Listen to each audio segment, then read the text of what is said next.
It's October at Camp Pendleton, California, under the dry heat of the Pacific coastline. A group of Marines are engaged in a routine live-fire training exercise on the expansive desert range. The equipment they are using is designed for the highest levels of reliability and combat readiness. It's built to survive extreme heat, intense pressure, and the absolute chaos of the front line. But mid-drill, during a standard sequence, there is a sudden, sharp, metallic crack. A weapon mechanism shatters from the inside out, sending a spray of hot steel shards through the air. This is a shrapnel incident, an event that instantly transforms a training ground into a forensic site. The range goes cold immediately, and the training is abruptly halted by the commanding officers. An investigation team is called in to find out how a hardened system failed so catastrophically from within. After months of metallurgical analysis and forensic review, the military finally releases its findings. The cause is listed in the official report as a rare equipment malfunction. On its own, it looks like a freak occurrence, a statistical impossibility in a multi-billion-dollar. But at the same time this weapon was failing, other critical systems were collapsing across the country.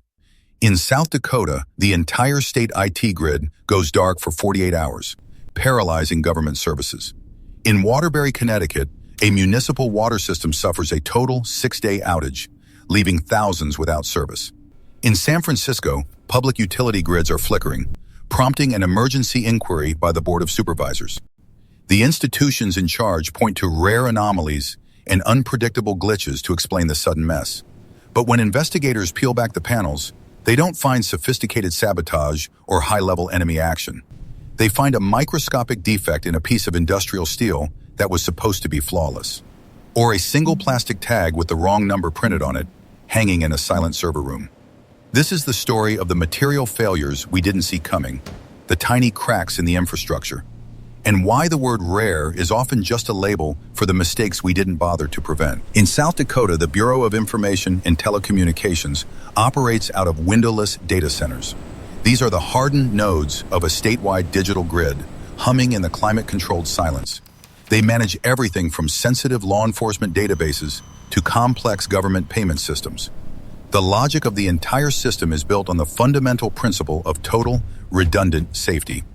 There are thousands of miles of IT wiring, color-coded and meticulously organized to prevent even a momentary glitch. It's the same philosophy applied to the municipal water system in the city of Waterbury. A massive underground network of iron mains and heavy-duty pipes buried deep beneath the city streets. These systems are meant to be a multi-billion-dollar safety net, engineered for total resilience against the elements.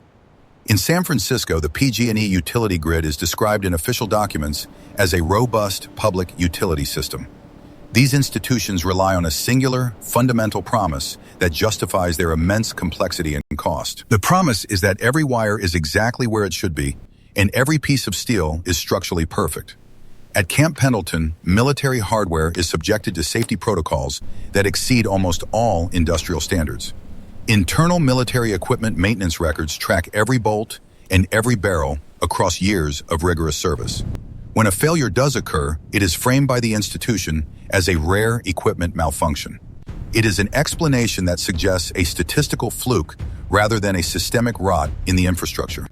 Emergency repair logs usually point toward unpredictable external interference or rare anomalies in the hardware. But as these high-stakes systems began to collapse in succession, the official explanations stopped making sense.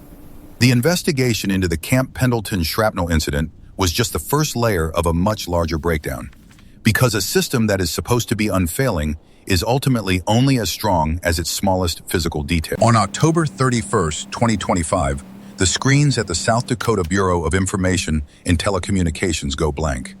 It is a total, statewide IT blackout that paralyzes the administration on Halloween morning.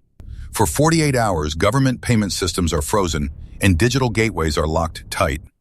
In the initial hours of the crisis, the assumption is a sophisticated, coordinated cyber attack from abroad. Analysts look for evidence of foreign hackers or high-level digital breaches in the encrypted server logs. But when South Dakota officials finally release the report, the cause is much more mundane than a hack. The 2-day IT outage wasn't caused by malicious code or a breach of the state firewall. It was caused by the physical hardware itself. the actual material infrastructure of the data center. Specifically, the investigation found mislabeled wires inside the server racks that run the grid. Somewhere in a windowless room, a technician had been looking at a forest of identical blue IT wiring. They were following a maintenance log that didn't match the physical reality of the rack they were servicing. One cable was plugged into the wrong port because of a single misprinted plastic tag. This is the moment the promise of hardened infrastructure begins to look completely absurd. Billions of dollars in safety protocols and redundant backups, undone by a simple manual labeling error. It mirrors the rare equipment malfunction found in the shards of steel at Camp Pendleton. These aren't failures of imagination or high-level strategic planning by an enemy force. They are failures of the most basic physical bookkeeping imaginable by the people in the room. The breach wasn't a sophisticated digital heist carried out by a shadow organization. It was a mistake made with a roll of tape, a plastic tag, and a black marker. The frustration in the data centers quickly spreads to the physical plumbing of the city of Waterbury.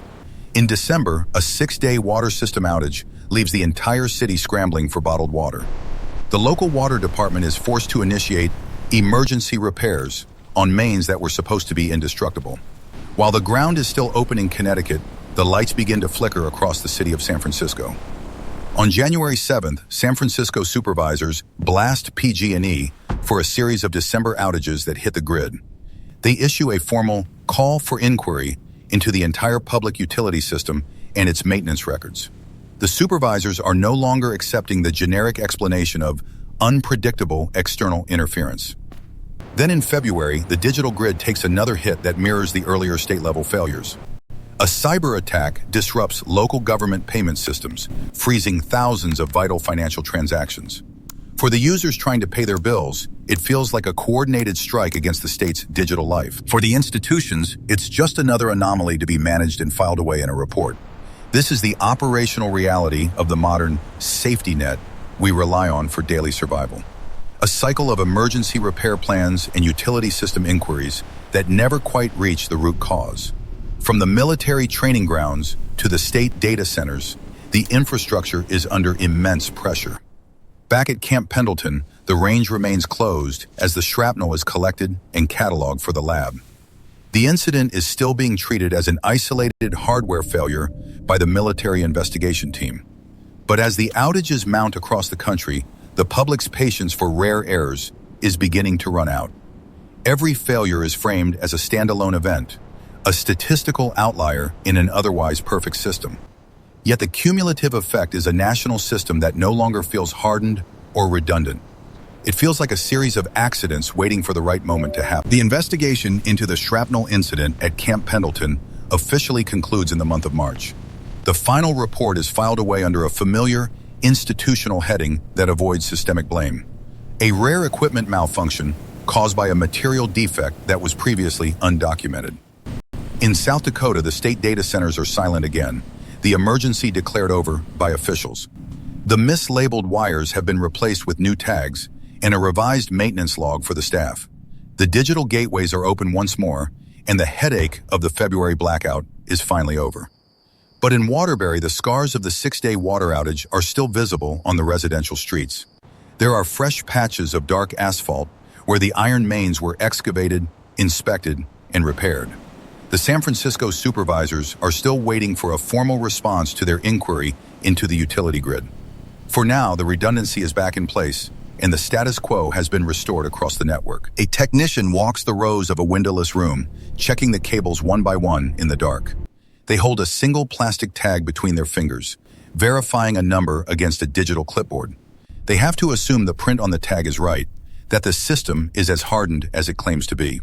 Because in these systems, the most dangerous defect is the one that looks exactly like a solution.